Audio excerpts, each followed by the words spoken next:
Hello dear viewers, welcome to English Hospital 24 channel. I hope that all of you are learning spoken English by this YouTube channel.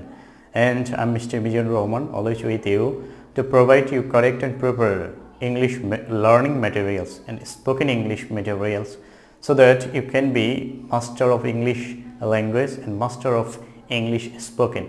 So today I'm going to teach you about past indefinite tense for your spoken English.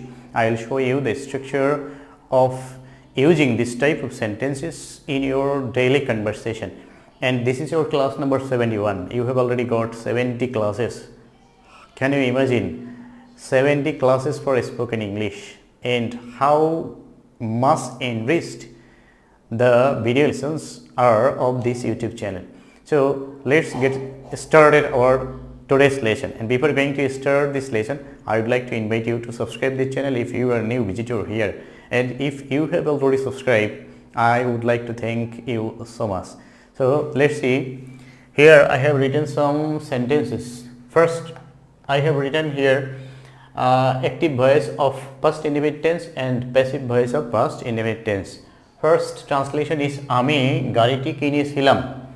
তো এই জাতীয় যদি কোনো কথা থাকে that means subject যদি active হয় সেক্ষেত্রে এই ধরনের কথা যদি আমার 1000 প্রয়োজন হয় সবগুলো এই একটি স্ট্রাকচারের উপরে বেস করে you can make thousands of English sentences according to this structure. তো এখন আমি গাড়িটি কিনেছিলাম, এখানে প্রথমে হবে সাবজেক্ট আমি কিনেছিলাম আই, তারপরে হচ্ছে ভি টু মানে হচ্ছে ভার্বের সেকেন্ড ফর্ম বা ভার্বের যে ফার্স্ট ফর্ম সেটি। তাহলে বাংলা সেন্টেন্সে এই ভার্ব বা ক্রিয়া থাকে হচ্ছে at the end of the সেন্টেন্সের শেষে থাকে, কিন্তু যখন আমরা এগুলোকে ইংলিশ করব সেক্ষেত্রে সাবজেক্টে পরে আসবে। যদি if the sentence is assertive হলে তখনই সাবজেক্টে পরে আসবে ভার্বটি। তাহলে এই কেনার ইংলিশ হচ্ছে বাই অথবা পারচেস, এর পাস্ট ফর্ম যেটি সেটি লিখতে হবে। তাহলে এই বাই এর পাস্ট ফর্ম হচ্ছে বট আই বট গাড়িটি, the car I bought the car, টি থাকলে সেখানে আমরা দি লিখি। আই বট দ্য কার আমি গাড়িটি কিনেছিলাম, আমি বাড়িটি কিনেছিলাম। I bought the house or home. Purchased এখানে হয়, পারচেজড সাধারণত অন্য সেন্সে আমরা ব্যবহার করে থাকি পণ্যদ্রব্য ক্রয়ের ক্ষেত্রে, তো সে এখানেও ব্যবহার করা যায়। তাহলে আই পারচেজড দ্য কার, যেটাই লিখবো যে ভার্বটি লিখবো সেটি পাস্ট ফর্ম হবে। আমি মার্কারটি কিনেছিলাম, আই বট দ্য মার্কার। আমি মার্কারটি এনেছিলাম, আই ব্রট দ্য মার্কার। কারণ যে ভার্বটি আমরা বসাবো সেটা সেকেন্ড ফর্ম যদি সেটি পাস্ট টেন্সের কথা হয়। তাহলে এই ধরনের সেন্টেন্স যত প্রয়োজন হবে সবগুলো এই স্ট্রাকচারের উপরে বেস করে লিখতে পারবে। তারপর আমি এই জন্য এই কিছু ইরেগুলার এবং রেগুলার ভার্বস যেগুলো রয়েছে বা স্ট্রং ভার্ব উইক ভার্ব সেগুলো এই ভিডিও লেসন এই চ্যানেলে দিয়েছি বেসিক গ্রামার অংশে, এবং স্পোকেন ইংলিশের প্লেলিস্টের মধ্যেও পাবে। সেখান থেকে যদি শিখে নিতে পারো তাহলে অবশ্যই বেসিক লেভেলটি আরেকটু ডেভেলপ হবে। তারপরে এখন এই ধরনের সেন্টেন্স যদি আমরা প্যাসিভ আকারে বলি, দ্যাট মিনস সাবজেক্টকে যদি সাইলেন্ট রেখে বলি অথবা সাবজেক্টকে আমি যদি নিষ্ক্রিয় রেখে বলি অথবা তাকে শেষের দিকে রেখে বলি, দ্যাট মিনস যে কাজটি করি সেই কাজটিকে যদি আমরা মুখ্য হিসেবে দেখিয়ে থাকি সেক্ষেত্রে সেই সেন্টেন্সগুলোকে প্যাসিভ আকারে বলতে হবে। তখন অবজেক্টটি আমাদের শুরুতে বসাবে। তাহলে আমরা কি কিনেছিলাম?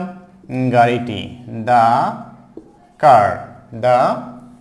কার। এরপরে আমাদের কি বসাতে হবে? ওয়াজ অথবা ওয়ার বসাবো। যদি আমরা এখানে if the subject is plural number, যদি প্লুরাল হয় তখন আমরা ওয়ার বসাবো অথবা সেকেন্ড পারসন হলে। If the subject is third person singular or first person singular we must use ওয়াজ। তাহলে আমরা এখানে কি লিখবো? ওয়াজ, দ্য কার ওয়াজ, কারণ এখানে গাড়িটি হলো সিঙ্গুলার। তারপর হলো কেনা হয়েছে, এই প্যাসিভ যখন করবো তখন আবার পাস্ট পার্টিসিপল ফর্ম। তাহলে বটের পাস্ট পার্টিসিপল ফর্মটি বট। কে কিনেছিল তার নাম নেই, শুধু আছে গত মাসে, last month. The car was bought last month. আমাদের দ্বারা, তাহলে বাই আস তার দ্বারা, বাই হিম তাদের দ্বারা, বাই দেম সেই কথা এখানে নেই, প্রয়োজনও থাকে না। স্পেসিফিক্যালি সেন্টেন্স বললে সেখানে সাবজেক্ট প্রয়োজন হয় না, এই সকল সেন্টেন্সে অবজেক্টই হচ্ছে বেশি powerful. So here we can keep the subject silent, এখানে সাইলেন্ট রাখা যায়। তাহলে the car was bought last month. তো এই ধরনের সেন্টেন্স যখনই আমরা বলবো দ্যাট মিনস আমাদের খেয়াল করতে হবে আমি কি সাবজেক্টকে সরিয়ে রাখছি কিনা। সরিয়ে রাখলেই সেখানে আমাদের এই অবজেক্টটি যখন আমরা বেশি অ্যাক্টিভলি দেখাবো, বেশি পাওয়ারফুল দেখাবো, তখন আমাদের এই প্যাসিভ আকারে বলতে হবে। সেটি অতীতের সেন্টেন্স হলে এই ধরনের বলতে হবে। আমি ব্যাগটি কিনেছিলাম, তাহলে সেটি হবে আই বট দ্য ব্যাগ, কারণ ওখানে আমি নিজেকে যে কিনেছি তাকেই অ্যাক্টিভ দেখিয়েছি। ব্যাগটি কেনা হয়েছিল, দ্য ব্যাগ ওয়াজ বট। তারপরে যে বেঞ্চটি আনা হয়েছিল, দ্য বেঞ্চ ওয়াজ ব্রট, কারণ বেঞ্চটিকেই আমি শুরুতে নিয়ে এসেছি। আর যদি বলতো তারা বেঞ্চটি নিয়ে এসে, তখন তাদেরকে আমি এখানে শুরুতে বলেছি, তাদেরকে আমি এখানে অ্যাক্টিভ দেখিয়েছি, সেক্ষেত্রে বলতাম দে ব্রট দ্য বেঞ্চ। এই বিষয়গুলো বুঝতে হবে, কখন আমরা অ্যাক্টিভ ব্যবহার করবো, কখন প্যাসিভ ব্যবহার করব।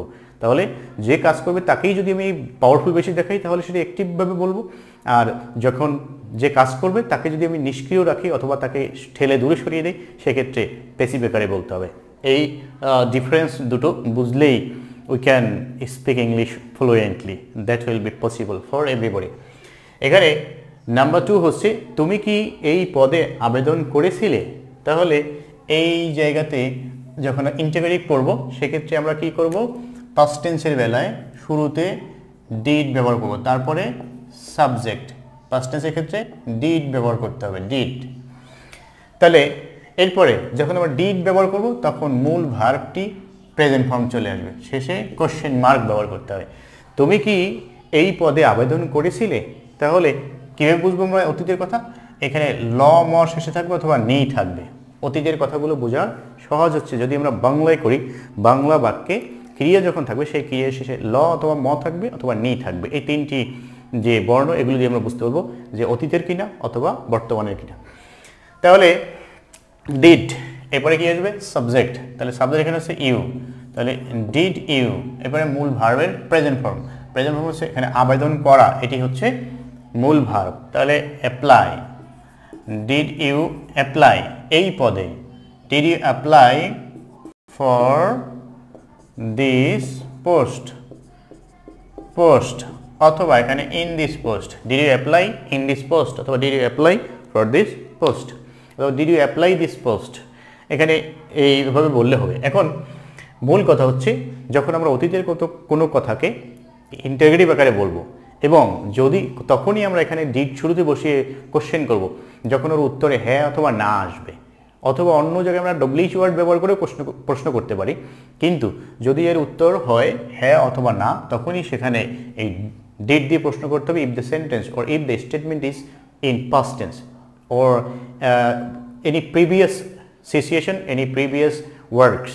যখন আমরা অতীতের কোনো কাজ বর্ণনা করবো সেক্ষেত্রে দেখতে হবে তার উত্তরে আমি হ্যাঁ বা না বলতে পারি কিনা, এটা ভেবে নিতে হবে। তখনই আমি সেই প্রশ্নগুলো ডিড দিয়ে করবো। তাহলে এখানে বলা হচ্ছে তুমি কি আবেদন করেছিলে, তাহলে যে যাকে আমি কোশ্চেন করেছি সে অবশ্যই বলবে হ্যাঁ আমি আবেদন করেছিলাম, না আমি তো আবেদন করিনি।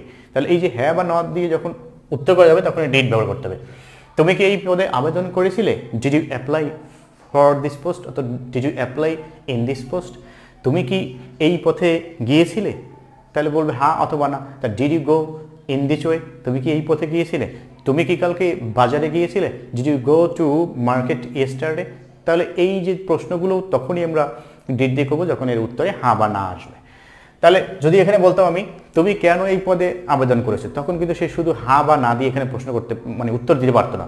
Why did you apply for this post, কেন তুমি এই পদে আবেদন করেছিলে। তাহলে এখন সে বলতে পারবে না হ্যাঁ আমি এখানে আবেদন করেছিলাম কারণ, এটা বলা যায় না। তাহলে হ্যাঁ এবং না দিয়ে উত্তর করে সেখানে কিন্তু আর ডেসক্রিপশনের প্রয়োজন হয় না, কিন্তু হোয়াই দিয়ে যখন বলবে তখন ডেসক্রিপশন বা বর্ণনা দেওয়ার প্রয়োজন হয়। তাহলে তখনই আমরা ডিড ব্যবহার করবো, ডিড ব্যবহার করে প্রশ্ন করবো যখন তার উত্তরে হ্যাঁ বা না করা যাবে। বর্তমানে উত্তর কোশ্চেন করবো ডু ডাজ দিয়ে যখন তারও উত্তরে হ্যাঁ বা না ব্যবহার করা যাবে। তাহলে তুমি কি এই পদে আবেদন করেছিলে, did you apply for this post. এই ধরনের সেন্টেন্স প্রয়োজন হলে এই স্ট্রাকচার দিয়ে মেক করতে পারবে। স্ট্রাকচার হচ্ছে ডিড, তারপর সাবজেক্ট, মূল ভার্বের বেস ফর্ম, অবজেক্ট বা এক্সটেনশন। অবজেক্ট এবং এক্সটেনশনের মধ্যে পার্থক্য রয়েছে, সেটি নিয়ে আমি আরেকদিন একটি ভিডিও লেসন তৈরি করে দেব। নাম্বার 2 হচ্ছে এই গাড়িটি কি তার দ্বারা, এই গাড়িটি কি তার দ্বারা চালানো হয়েছিল। তাহলে এখানে মূল হচ্ছে গাড়িটি, এই গাড়িটি কি তার দ্বারা চালানো হয়েছিল, প্রশ্ন করা হয়েছে, কিন্তু এখানে ব্যবহার করতে হবে এই অক্সিলারি ভার্বকে শুরুতে নিয়ে আসতে হবে, ওয়াজ অথবা ওয়ার, এরপর হচ্ছে এখানে অবজেক্টটি সাবজেক্ট হয়ে যাবে। তাহলে গাড়িটি হচ্ছে সিঙ্গুলার, তাহলে ওয়াজ বসবে, ওয়াজ দিস কার, অথবা এই যেহেতু বলা হয়েছে তাহলে সেক্ষেত্রে আমরা এখানে দিস কার লিখতে পারি, ওয়াজ দিস কার অথবা ওয়াজ দ্য কার। তারপর হচ্ছে মূল ভার্বের এখানে বেস ফর্ম বসবে এবং শেষে কোশ্চেন মার্ক। তাহলে ওয়াজ দ্য কার অথবা ওয়াজ দিস কার, চালানো ইংলিশ হচ্ছে ড্রাইভ, ড্রাইভ। তারপর হচ্ছে তার দ্বারা, তাহলে এখানে বাই বসবে, বাই, তারপর সাবজেক্টটি হচ্ছে তার, তার ইংলিশ হচ্ছে হি, এর অবজেক্টিভ ফর্ম বসবে, কারণ যখন এই শেষে চলে যাবে বাইয়ের পরে গেলে প্রত্যেকটি নাউনের ফর্ম তো সব সাবজেক্ট এবং অবজেক্ট একই, কিন্তু প্রোনাউন যখন প্রিপোজিশনের পরে বসে তখন সেখানে অবজেক্টিভ ফর্ম বসে, আর নাউন বসলে নাউন যে ফর্ম সেটি বসে। তাহলে was this car drive by him, তার দ্বারা কি ইংরেজি পড়া হয়েছিল, তাহলে এখানে হবে ওয়াজ ইংলিশ, পড়ার ইংলিশ রেড, তাহলে এখানে হবে read, was English read by him, তার দ্বারা কি ইংরেজি শেখানো হয়েছিল, ওয়াজ ইংলিশ টট বাই হিম, তার দ্বারা কি ইংরেজি শেখানো হয়েছিল। তাহলে এরকম করে আমরা প্রশ্ন করতে পারবো, তাদের দ্বারা কি ধান কাটা হয়েছিল, ওয়ার দ্য পেডি, এখানে পেডি যদি আমরা দেই তাহলে এখানে ওয়াজ হবে, কারণ পেডি আনকাউন্টেবল নাউন সিঙ্গুলার হয়, was the paddy cut by them, তাদের দ্বারা কি কাটা হয়েছিল। তাহলে কলমগুলো কি তাদের দ্বারা কেনা হয়েছিল, তাহলে এরকম হবে were the pens by them, by them. এই ধরনের প্রশ্ন যদি প্রয়োজন হয় তাহলে you will be able to make, তাহলে এই স্ট্রাকচারগুলো অবশ্যই লিখে রাখতে হবে এবং মেনটেন করতে হবে। I am going to write an spoken, I am going to write a free spoken English book for the subscribers, for the learners, and it will be very soon published. I think you will be waiting for that book. So number 3, সে এই জমিটি চাষ দেয়নি, তাহলে এখানে আমরা দেখতে পাচ্ছি এটি হচ্ছে নেগেটিভ করতে হবে। তাহলে নেগেটিভ যদি আমাদের কোনো সেন্টেন্সে করতে হয় অতীতের, তাহলে সেখানে প্রথমে বসবে সাবজেক্ট, তারপর হচ্ছে ডিড, এর সাথে নট, তারপর হচ্ছে এখানে মূল ভার্বের বেস ফর্ম বা প্রেজেন্ট ফর্ম। এখন সে এই জমিটি চাষ দেয়নি, তাহলে এখানে কে দেয়নি, তার নাম শুরুতে রয়েছে, so this is active voice, he didn't. এই পাস্ট টেন্সের নেগেটিভ চেনার উপায়টি হচ্ছে নি, দেয়নি, যায়নি, খায়নি, করিনি, আর করি না বললে সেটি বর্তমানে, আর নেই বললে সেটি অতীতে। তাহলে হি ডিডেন্ট, চাষ দেওয়ার ইংলিশ হচ্ছে প্লাউ অথবা কাল্টিভেট, প্লাউ অর কাল্টিভেট এই জমি, দিস ল্যান্ড অথবা the land. He didn't plow or cultivate this land অথবা the land. আমি এই কলমটি কিনিনি, I didn't buy this pen. আমি আজ কাল অফিসে যাইনি, I didn't go to office yesterday. আমি গত বছর কক্সবাজারে যাইনি, I didn't go to Cox's Bazar last year. আমি গত বছর তোমার সাথে দেখা করিনি, I didn't meet you last year. এই ধরনের সেন্টেন্স প্রয়োজন হলে এগুলি খুব সহজে মেক করতে পারবে if you can understand this structure. তারপর নাম্বার 3, প্যাসিভ ভয়েস যদি করতে হয় নেগেটিভ সেন্টেন্সকে, এই জমিতে চাষ দেওয়া হয়েছিল না, তাহলে জমিটা হচ্ছে সিঙ্গুলার, তাহলে অতীতের ক্ষেত্রে এখানে কি বসবে সেই স্ট্রাকচার যদি আমি দেখাই, এখানে হচ্ছে অবজেক্ট শুরুতে বসবে, এরপরে হচ্ছে ওয়াজ, ওয়ার, এর সাথে শুধু একটা নট ব্যবহার করে দিতে হবে, বাকি সবই ঠিক থাকবে, কিন্তু কোশ্চেন মার্ক আর বসবে না। তাহলে এই জমিতে চাষ দেওয়া হয়নি বা হয়েছিল না, তাহলে ওয়াজ দিস ল্যান্ড, তারপর হচ্ছে মূল ভার্বের বেস ফর্ম। তাহলে এটা প্যাসিভ ভয়েস যখন আমরা করব তখন এখানে পাস্ট পার্টিসিপল ফর্ম বসাতে হবে। এই যখনই আমরা প্যাসিভ ভয়েস করব, তাহলে এখানে আমরা দেখতে পাচ্ছি এই আগের সেন্টেন্সটিতে আমি এখানে ভুল লিখেছিলাম, তাহলে এখানে হবে ড্রাই বেন। প্যাসিভ ভয়েস মানেই পাস্ট পার্টিসিপল ফর্ম বসবে, সেটি অ্যাক্টিভ হোক বা প্যাসিভ হোক, ভুলও মানুষ ভুল হয়ে যেতে পারে। তো আবার আমি রিমাইন্ড করে দিচ্ছি, মনে করে দিচ্ছি যে প্যাসিভ ভয়েস যখনই করব সেটি যে সেন্টেন্সই হোক, নেগেটিভ হোক, অ্যাফার্মেটিভ হোক বা ইন্টিগ্রেটিভ হোক, মূল ভার্বের থার্ড ফর্ম বা পাস্ট পার্টিসিপল ফর্মটি ব্যবহার করতে হবে। যেটি আগে এখানে মিস্টেক হয়ে গিয়েছিল সেটি আমি এখানে কারেকশন করে দেওয়ার সুযোগ পেয়েছি। So this is a blessing from our god. এটি পরবর্তীতে মনে না থাকলে সেখানে একটি ভুল হয়ে যেত, ভুল মেসেজ চলে যেত, তো মনে পড়েছে, সো ভালো। তো এখন এই জমিতে চাষ দেওয়া হয়েছিল না, তাহলে ওয়াজ দিস ল্যান্ড। এখন আমরা চাষ দেওয়ার ইংলিশ যদি এখানে প্লাউ লিখি তাহলে হবে প্লাউড, যদি আমি কাল্টিভেট লিখি তাহলে cultivated. Was this land cultivated? By তো দেওয়া নেই এখানে, কারণ কে চাষ দিয়েছে তার নাম নেই, তাহলে ওয়াজ নট ব্যবহার করতে হবে এখানে, যেহেতু আমরা না বলেছি তাহলে ওয়াজ নট। এখানে কি ইন্টিগ্রেটিভ কিনা? না, এখানে তো ইন্টিগ্রেটিভ নয়, তো আর একটা ভুল হয়ে গেছে এখানে।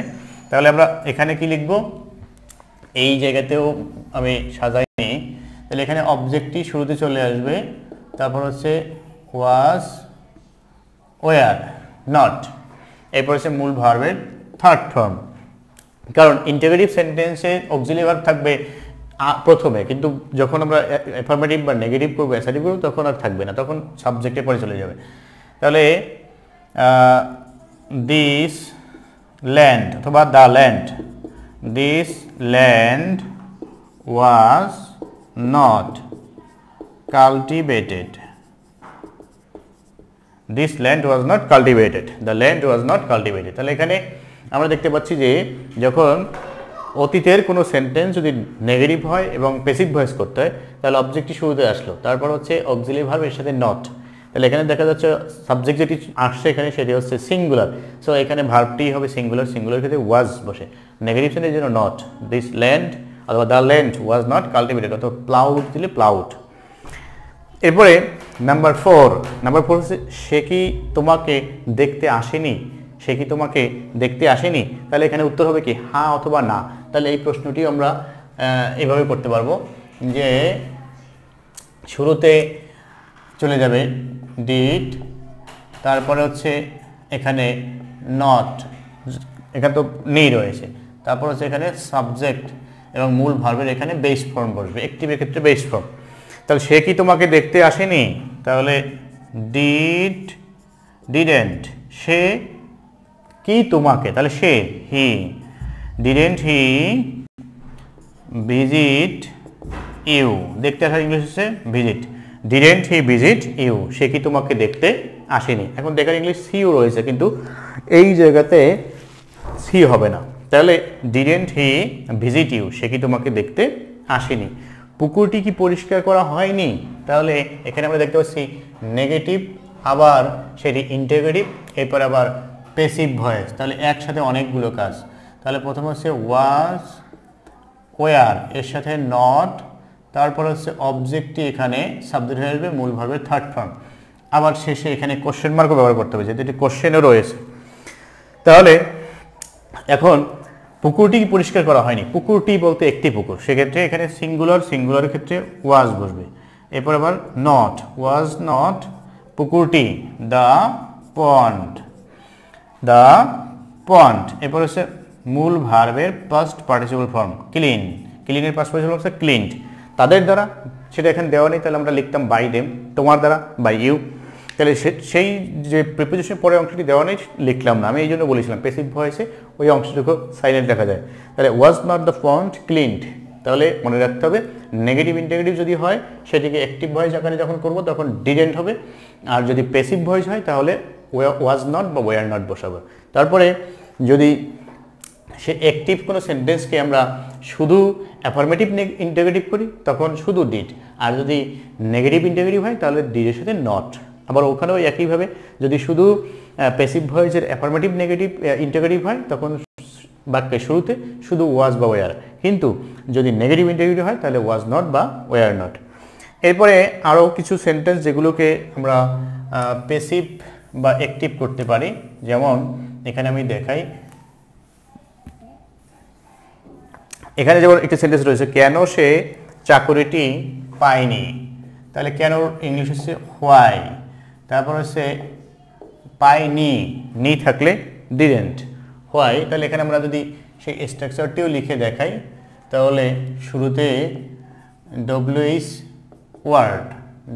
ওয়ার্ড, তারপর হচ্ছে ডিড। এখন যদি নেগেটিভ হয় তাহলে নট বসবে, না হয় বসবে না। এরপর হচ্ছে সাবজেক্ট, তারপরে এখানে মূল ভার্বের প্রেজেন্ট ফর্ম, পরে বাকি কোনো অংশ থাকলে সেটি বসবে, সেটা কোশ্চেন মার্ক। তাহলে হোয়াই ডিডেন্ট, তারপরে সাবজেক্ট এখানে হচ্ছে সে, তাহলে হি, তারপর হচ্ছে মূল ভার্বের প্রেজেন্ট ফর্ম, তাহলে এখানে মূল ভার্ব হচ্ছে পাওয়া, তাহলে পাওয়ার ইংলিশ হচ্ছে get, why didn't he get চাকরিটি, দ্য জব, কাজটি পায়নি তাহলে the work, why didn't he get the job, কেন তুমি চাকরিটি পাওনি, why didn't you get the job, কেন তারা কাজটি পায়নি, why didn't they get the job, কেন তারা বাজারে যায়নি, why didn't they go to market, কেন তুমি কালকে আসোনি, why didn't you come yesterday. এই ধরনের সেন্টেন্স তৈরি করা খুবই সিম্পল। এখন এই ডব্লিউএইচ ওয়ার্ডগুলো দিয়ে আমরা সেন্টেন্সগুলো যদি প্যাসিভ করতে হয় সেগুলো করতে পারবো, তবে মনে রাখতে হবে তখন একটি সেন্টেন্সকে প্যাসিভ আমরা বলতে পারবো যখন ওই সেন্টেন্সটির আবার অবজেক্ট থাকবে, অবজেক্ট যদি না থাকে তখন হবে না। তাহলে এখানে যেমন আছে এই জব, এটি হচ্ছে অবজেক্ট, এটিকে আমরা প্যাসিভ করতে পারবো। তাহলে আমরা এটিকে যদি প্যাসিভ ভয়েস আকারে বলি তাহলে এরকম হবে, ডব্লিউএইচ শুরুতেই থেকে যাবে হোয়াই, তারপরে যখন এই নেগেটিভ থাকবে সেক্ষেত্রে ওয়াজ নট বা ওয়ার নট, তাহলে এখানে অবজেক্ট হচ্ছে দ্য জব, সেক্ষেত্রে এখানে ওয়াজ নট বলবে, দ্য জব যেহেতু singular, why was not the job. এবার হচ্ছে মূল ভার্বের থার্ড ফর্ম, গেটের থার্ড ফর্ম হচ্ছে গট, গট বাই হিম, কেন তার দ্বারা চাকরিটি পাওয়া হয়নি, কেন তার দ্বারা এটি করা সম্ভব হয়নি। তাহলে এই ধরনের সেন্টেন্সগুলোকে আমরা যদি প্যাসিভ আকারে করি তখন শুধু এই ডিডেন্টের জায়গায় ওয়াজ নট এবং মূল ভার্বের এখানে যেখানে ছিল প্রেজেন্ট ফর্ম, প্যাসিভ ভয়েসের ক্ষেত্রে পাস্ট পার্টিসিপল ফর্ম। তারপরে যদি এরকম হয় তুমি কিভাবে বইটি কিনেছিলে, তাহলে how did you buy the book, তুমি কিভাবে বইটি কিনেছিলে, how did you buy the book. তাহলে এখন এটাকে যদি আমরা প্যাসিভ করতে চাই বা প্যাসিভ করে বলি সেটি আমরা বলতে পারবো, যেমন হাউ, এখন এই যে অবজেক্ট হচ্ছে দ্য বুক, সেক্ষেত্রে আমাদের এখানে সাবজেক্ট এটি যদি সাবজেক্ট হয়ে যাবে তখন এটা সিঙ্গুলার হলে was, how was the book, buy এর পাস্ট পার্টিসিপল ফর্মটা হচ্ছে বট, বট বাই ইউ, কিভাবে তোমার দ্বারা বইটি কেনা হয়েছিল। তারপরে তারা কোথায় গিয়েছিল, হোয়ার ডিড দে গো, এইখানে আবার কোনো অবজেক্ট নেই, সেখানে এটিকে প্যাসিভ করা যাবে না।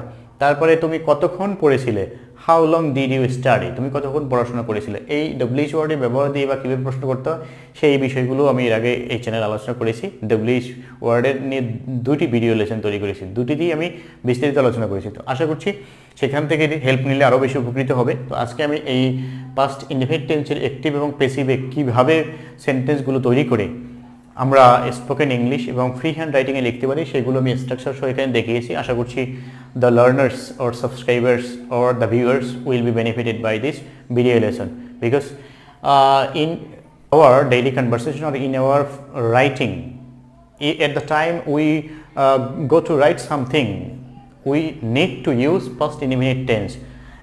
At that moment we feel the necessity of a structure and how at the time we feel how we can make the sentence of past indefinite tense. So this lesson will help the learners, help the viewers, help the subscribers to write anything freely and to speak English fluently. So I think that you will like this video and you will also comment and share the video link with your friends and near and dear ones, and you will also inspire your friends, inspire your colleagues, inspire your roommates, inspire your soulmates, everyone to subscribe this channel and to watch this YouTube channel so that they can learn by this great platform. Today I would like to finish here. Thanks for watching. Thanks to all.